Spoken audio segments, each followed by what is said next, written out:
من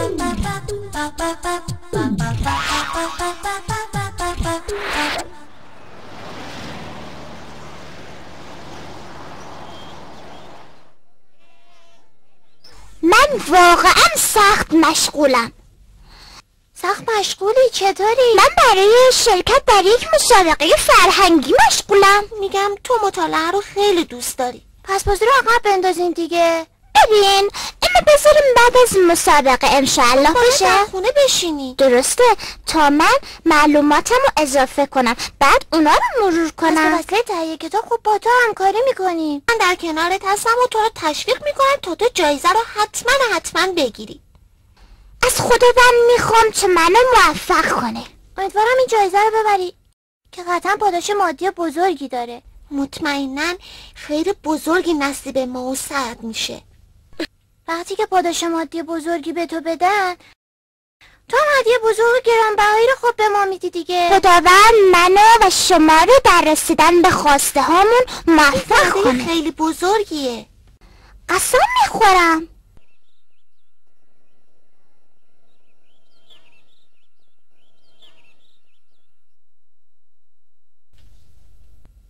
عبدالرحمن چرا زود نمیخوابی؟ چون میخوام کتابامو مرور کنم مادر جون. حتما در مسابقه شرکت کردی آره؟ بله مادر، و از تو میخوام که برام دعا کنی. انشالله که خدا تو رو موفق کنه. حتما پیروز میشی. احمد تو عبدالرحمن رو ندیدی؟ نه ولی کتابای آموزشی خوبی برات فرستادم ها. خب منم تعدادی نوار و مجلات علمی براش فرستادم. فکر میکنی قبول بشه؟ چرا که نه؟ عبدالرحمن تو درسش خیلی موفقه. اون خیلی بچه یه درس خونیه. شاید یه نفر غیر از اون جایزه رو ببره. چرا اون نبره؟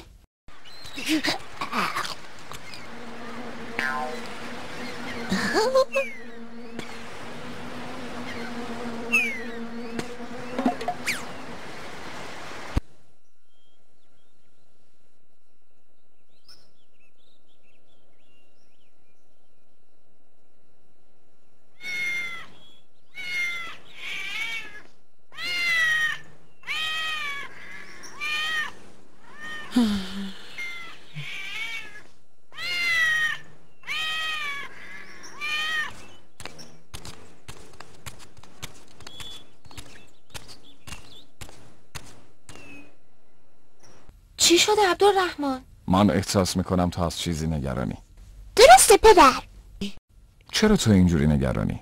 من با یه مشکل بزرگ مواجه شدم. چیه پسرم؟ به من بگو. من به دوستم قول دادم که وقتی توی مسابقه قبول شدم یه هدیه خیلی بزرگ بهشون بدم. ولی چی پسرم؟ ولی الان مشخص شده که جایزه این مسابقه یه دایره المعارف علمی بزرگه و پاداش مادی اصلا خب نداره. مشکل این چیه؟ علم که از مال بهتره فرزندم. انتظار داشتم جایزه مادی بزرگ باشه تو به وسیله اونو خرید کنم تا با اون یه هدیه گرانبها بخری و به دوستات تقدیم کنی. درسته مادر جون، ولی دقیقاً برعکس انتظار من شد. جای اون یه هدیه ساده بگیری. نمیشه مادر من، چون من قسم خودم نمیتونم که به قسمم وفا نکنم و خداوند پاک و منزه میفرماید مسلمان فرمان یافته به قسم خودش وفا کنه و آن رو به درستی انجام بده، ولی از روی حکمت خداوند و رحمتش در حق ما کفاره قسم رو برامون معین فرموده و اون وقتیه که بار انجام ندادن کاری قسم خورده باشیم و بعد برامون معلوم بشه که انجام دادنش بهتره. بنابراین کسی که بر ترک صله رحم و یا انجام ندادن کار خوبی مثل صدقه و غیره قسم بخوره باید به قسم خودش عمل نکنه و کفارش رو بده. خداوند بلند مرتبه می‌فرماید و خدا را دستاویز سوگندهای خود قرار مدهید تا بدین بهانه از نیکوکاری و پرهیزکاری و سازش دادن میان مردم باز ایستید و خداوند شنوای داناست.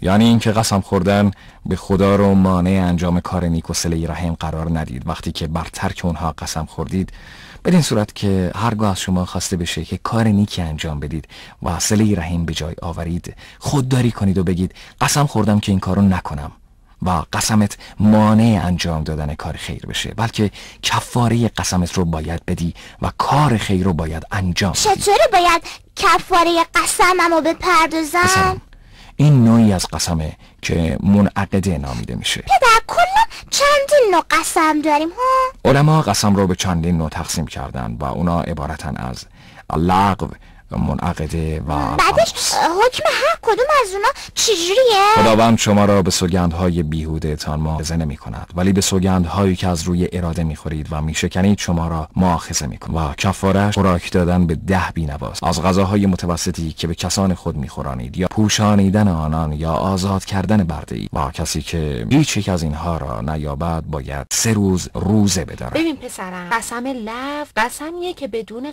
قسم خوردن بر زبان جاری بشه، مانند کسی که میگه نه به خدا قسم و بله به خدا و بدون قسم چطوری باید کفاره این نوع از قسم رو داده بشه؟ این نوع قسم کفاره نداره. قسم منعقده چه نوع قسمیه پدر؟ با این که شخصی بر انجام دادن یا ندادن کاری در آینده قسم یاد کنه، همچنین قسمی اگر نتونست بهش عمل کنه باید کفارش رو حتما بپردازه. مثل قسمی که من خوردم. مثل قسمی که تو خوردی. بله پسرم، درسته که اون رو بشکنی و کفاری اون رو با دادن غذا یا لباس یا آزاد کردن یه برده و یا روزه گرفتن بپردازی. این یعنی چی پدر جون؟ یعنی اینکه غذا و یا لباس به 10 مسکین بدی. خب اون وقت غذا دادن به اونا به چه خداوند صورتی بلند هست؟ مرتبه می‌فرماید از غذای متوسطی که غالباً شخص به خانواده خودش می‌دهد، نه از غذایی که معمولاً در مناسبات خاص داده می‌شود و نه از غذای سبکی که در بعضی مواقع به آنان می‌دهد. بنابراین 10 مسکین رو به صرف نهار یا شام دعوت می‌کنی و یه غذای کافی براشون حاضر می‌کنی و به اونها غذا میدی. ببین به هر کدوم از اونا مثلا در حدود 1 کیلو برنج میدی. خب بعضی از فقهای معاصر تخمین زدن و میگن که در این مواقع خوبه که به همراه اون چیزی مثل گوشت و امثال اون داده بشه تا اون غذا کامل بشه. تهیه چنین غذایی با پولی که من دارم خیلی سخته. لباسشون به چه صورت هست؟ لباسی در حد متوسط، هر نوع لباسی که بشه با اون آدم خودش رو بپوشونه و کمترین اون لباسیه که معمولاً فقرا میپوشن. البته این نوع لباس در هر جایی میتونه متفاوت باشه. همچنین گفتن لباسی که بشه باهاش نماز خوند. نه، تهیه این نوع لباسم فعلا اصلا برام ممکن نیست. یک بردم که نمیتونی آزاد کنی. پس باید 3 روز روزه بگیری پسرم، فهمیدی؟ این کار حتما میکنم، ولی باید این 3 روز پشت سر هم باشه؟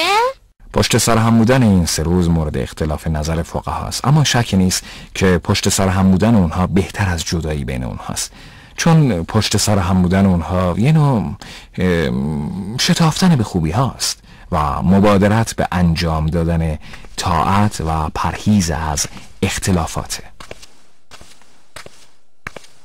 خب این به خاطر اینه که زیاد قسم به خداوند پاک و بلند مرتبه نخوری، چرا که این کار در واقع نوعی جسارت به ذات خداوند پاک و بلند مرتبه است و خداوند میگه و خداوند را دستاویز سوگندهای خود و بالاخره میخوام بدونم معنی قسم قموس اون قسمیه که شخص عمدن با گفتنش دروغ میگه، مثل اینکه بگه به خدا سوگند که من این کارو نکردم در حالی که اون کارو انجام داده، یا اینکه بگه سوگند به خدا که من این کارو کردم در حالی که اون رو انجام نداده. و قموس نامیده میشه برای اینکه قسم خورنده رو در آتش جهنم فرو میبره. پناه بر خدا، کفاری چیه؟ قسم چیه؟ در کفاری اون اختلاف نظره.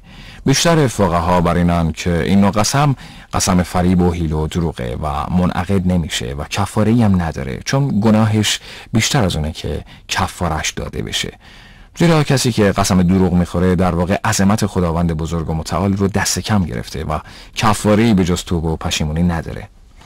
بعضی از فقها بر اونن که چون این قسمی منعقد شده و کفاره داره. اگر به غیر از خداوند قسم بخورم کفاره بر من واجب میشه؟ بدون پسرم که در هیچ حالی قسم خوردن به غیر از خداوند جایز نیست. پیامبر صلوات الله علیه فرموده کسی که میخواد قسم بخوره به خداوند قسم بخوره، یا اینکه ساکت بشو چیزی نگه. پیامبر اکرم فرموده کسی که به غیر از خداوند قسم بخورد در واقع مشرک شده. و عبدالله ابن مسعود گفته اگر قسم دروغ به خداوند بخورم برام دوست داشتنی تر است از اینکه قسم راست به غیر خدا بخورم. و این به خاطر اونه که قسم دروغ به خداوند خوردن حرامه، اما قسم خوردن به غیر خداوند تحریمش شدیدتره، چون اون شرکه و گناه دروغ از گناه شرک کمتره و هر دوتاشون از گناهان کبیره. و اما کسی که زبانش به قسم خوردن به غیر خداوند عادت کرده باید وقتی که چنین کاری رو از روی فراموشی انجام میده بگه لا اله الا الله. اما من 3 روز پشت سر هم روزه میگیرم تا الحمدلله کفاره قسممو داده باشم. الحمدلله پسرم. Ba ba ba ba ba ba ba ba ba ba